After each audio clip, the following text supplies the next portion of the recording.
Grace Abbott once said, "Child labour and poverty are inevitably bound together, and if you continue to use the labour of children as the treatment for the social disease of poverty, you will have both poverty and child labour to the end of time." This presentation will analyse the development issue of child labour and education in Nigeria through the Development as Freedom approach. It will also consider the role that foreign aid is playing in Nigeria and whether the effects have been positive. The International Labour Organization defines a child as under 18, and child labour as work that deprives children of their childhood, their potential, and their dignity, and that is harmful to physical and mental development. Healy contends that child labour poses a major development issue, as it reinforces intergenerational cycles of poverty by preventing children from gaining meaningful employment. Using the Development as Freedom approach allows us to consider a child's development in a way that includes a child's right to define the course of their life.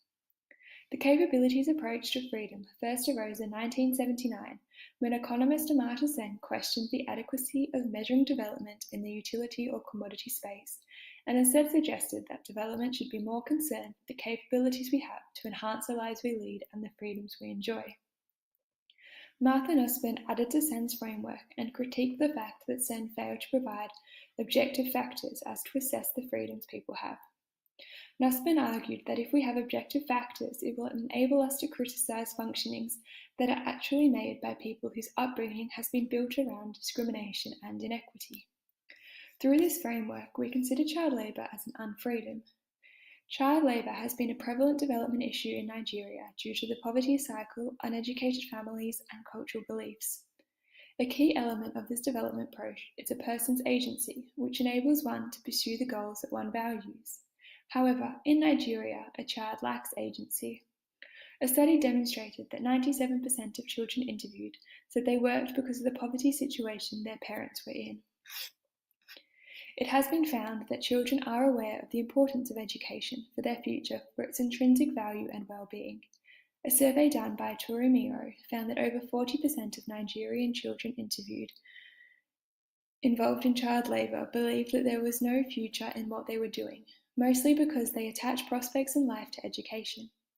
Education has been identified as a key capability because, as Klotz contends, education can lead to future capabilities such as obtaining a job, but it is also a capability in itself by creating a more rewarding life and introducing key social skills. It is essential to understand how the colonialism and aid have created the settings for child labour in Nigeria. Nigeria became dependent from British rule in 1960. Agbu contends that the period of colonialism broke up traditional authority and social relations of producing, which has caused a politically and socially unsettled state. This has continued with attempts from the global north to re-stabilise Nigeria and increase development through aid. Foreign aid seeks to end world poverty and achieve development. However, despite the constant inflow of aid, Nigeria has remained backwards. Why? Well, many suggest this is because aid sent to developing countries is distorted by the agendas of the donors, and particularly in Nigeria, there are high levels of corruption preventing aid being received by those who need it most. Children should be able to access education and be free from the work that causes physical and psychological harm in order to have freedoms. With the help of NGOs and the engagement of agencies such as the National Agency for Prohibition of Trafficking Persons, foreign aid can lead to a reduction in child labour rates and enable them to expand their capabilities.